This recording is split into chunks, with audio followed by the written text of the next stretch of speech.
Cabaran selepas pembentukan Malaysia, Bab 6 Sejarah Tingkatan 5 KSSM Bahagian 3.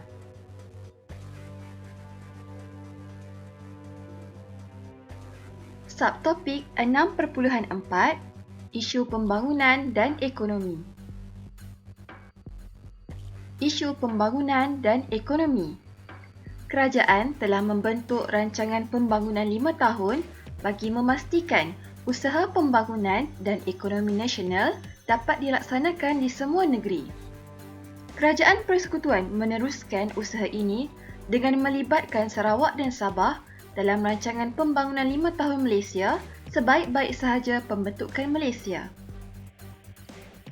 Rancangan Malaysia Pertama. Dalam usaha menangani isu pembangunan dan ekonomi negara, kerajaan memperkenalkan Rancangan Malaysia Pertama. Antara isu yang dihadapi termasuklah kedudukan sosioekonomi penduduk berpendapatan rendah serta taraf pendidikan yang masih rendah.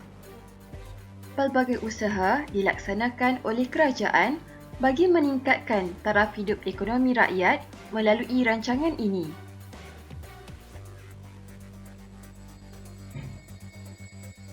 Pengumuman Rancangan Malaysia Pertama, Rancangan Filda, Buku Rancangan Malaysia Pertama. Isu pembangunan ekonomi. Isu terlalu bergantung pada ekspor getah dan biji timah, kejatuhan harga bahan mentah.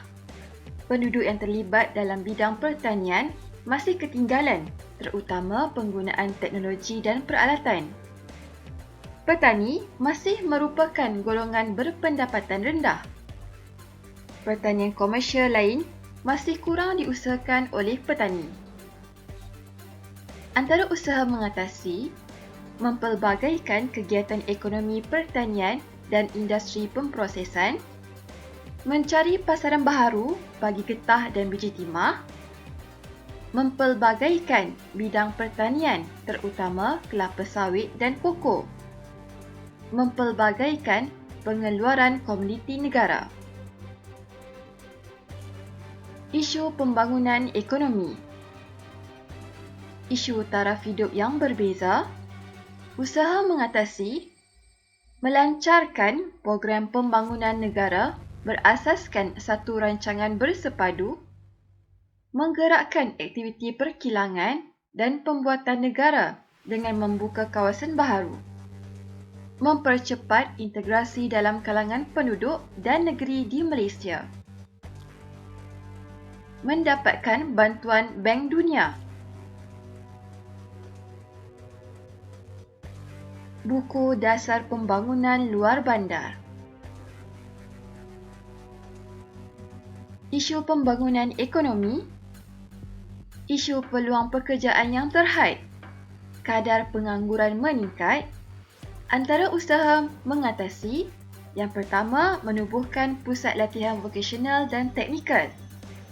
Meluaskan peluang pekerjaan kepada penduduk. Isu pembangunan ekonomi, isu masalah kesihatan dan sosial, keperluan asas dan hak wanita dari segi kehamilan yang terhad untuk memperoleh kesihatan terbaik, kurangnya kemudahan perkhidmatan kesihatan profesional kepada ibu-ibu yang mengandung, kadar kelahiran tidak normal dan kematian yang tinggi.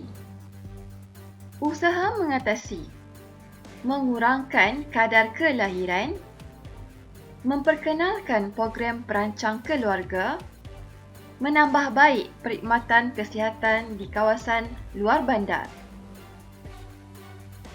Subtopik 6.4 latihannya, jawab soalan di bawah berdasarkan pernyataan yang berikut. Dalam usaha mengatasi isu pembangunan dan ekonomi negara, kerajaan memperkenalkan Rancangan Malaysia Pertama. Antara matlamat rancangan ini termasuklah keharmonian kaum, perkembangan ekonomi, pekerjaan dan kepelbagaian ekonomi. Huraikan fokus utama Rancangan Malaysia Pertama 1966 hingga 1970. Nyatakan Objektif rancangan Malaysia Pertama yang memberikan kesan positif kepada Sarawak dan Sabah.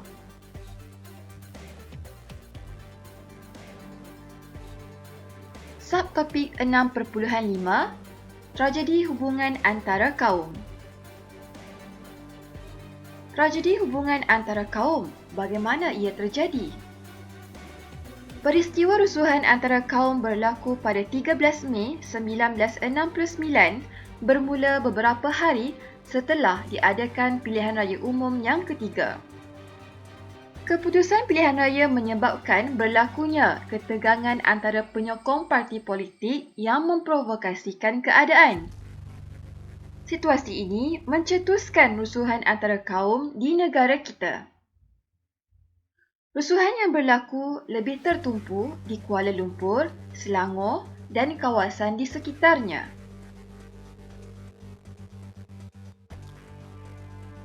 Rusuhan kaum. Antara faktor tersebut ialah kesan daripada ketidakseimbangan dalam ekonomi dan sosial di negara kita.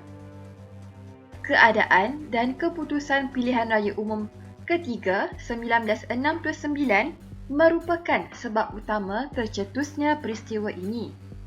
Ketegangan bermula dengan kempen pilihan raya. Terdapat parti politik mengeksploitasi isu yang menyentuh sensitiviti sesuatu kaum semasa berkempen. PKM mengambil kesempatan semasa pilihan raya untuk mempengaruhi penduduk supaya bermusuhan antara kaum. Parti yang bertanding telah berkempen menggunakan sentimen perkauman dan keagamaan untuk mendapat sokongan daripada pengundi. Perarakan kemenangan pilihan raya tidak terkawal, menimbulkan kekacauan dan perbuatan provokatif.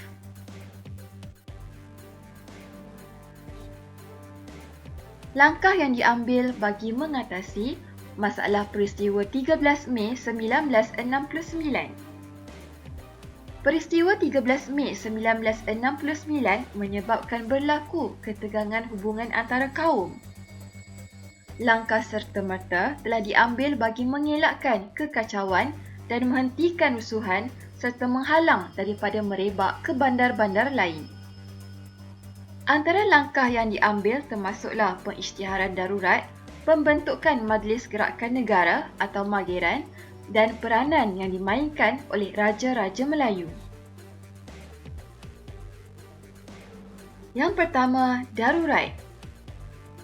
Perlembagaan digantung manakala Parlimen ditangguh. Mewujudkan pusat perlindungan di beberapa tempat semasa darurat. Pihak polis menguatkuasakan perintah berkurung. Orang ramai tidak dibenarkan keluar dan dikehendaki tinggal di kediaman masing-masing. Penubuhan jawatan kuasa bertugas untuk menyusun semula perkhidmatan penerangan kerajaan. Semua berita daripada pihak media ditapis bagi memastikan kesahihannya. Selain itu, kerajaan juga memastikan bekalan makanan diperoleh penduduk terutama di pusat perlindungan. Mangsa rusuhan dipindahkan ke pusat perlindungan di Stadium Merdeka dan Tionam Settlement. Semangat saling membantu ketika ketegangan dalam kalangan anggota masyarakat dapat dilihat di pusat perlindungan ini. Pihak berkuasa memagar kawasan kampung baru dan menjadikannya kawasan perintah berkurung yang besar. Sementara itu, tentera memberikan perlindungan kepada penduduk yang berlindung di beberapa kem tentera. Langkah yang kedua ialah Majlis Gerakan Negara ataupun Mageran. Dipengerusikan oleh Tun Abdul Razak Husin. Keahliannya terdiri daripada pegawai perkhidmatan awam, pegawai tinggi polis dan tentera. Tempoh masa semasa darurat dari 16 Mei 1969 hingga 23 Februari 1971. Mageran berfungsi iaitu bertanggungjawab mengawal ketenteraman negara dan memfokuskan masalah perpaduan kaum dan ketidakseimbangan ekonomi antara kaum. Tanggungjawab Mageran. Yang pertama, Mageran mengembalikan keamanan dan undang-undang. Kedua, menentukan pentadbiran yang licin dalam negara. Mengembalikan keharmonian dan kepercayaan antara kaum dalam negara. Menggantung sementara penerbitan semua akhbar sehingga keadaan negara kembali tenang. Menguatkuasakan Akta Hasutan 1948. Jabatan Penerangan menapis berita palsu dan menerangkan usaha kerajaan.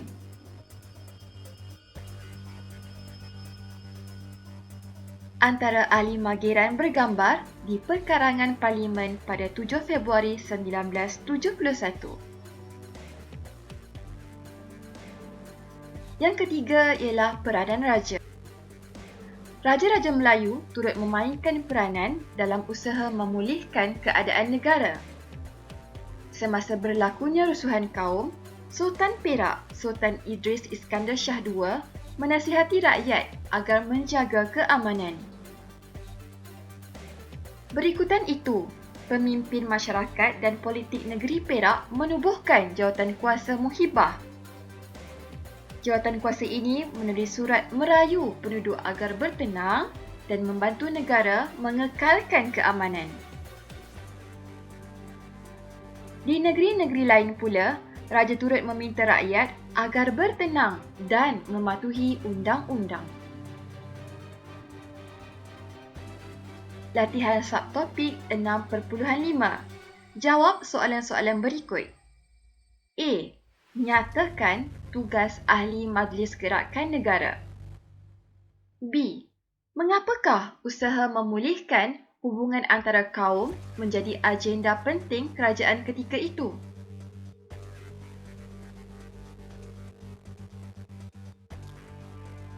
Soalan seterusnya. Jawab soalan di bawah berdasarkan penyataan yang berikut. Majlis Gerakan Negara bertanggungjawab mengawal ketenteraman negara. Dua permasalahan utama yang perlu diselesaikan oleh majlis ini ialah masalah perpaduan kaum dan ketidakseimbangan ekonomi antara kaum. A. Apakah yang anda faham melalui pernyataan di atas? B. Huraikan punca berlakunya rusuhan kaum 1969. Dan C. Mengapakah persefahaman antara kaum menjadi unsur penting di Malaysia?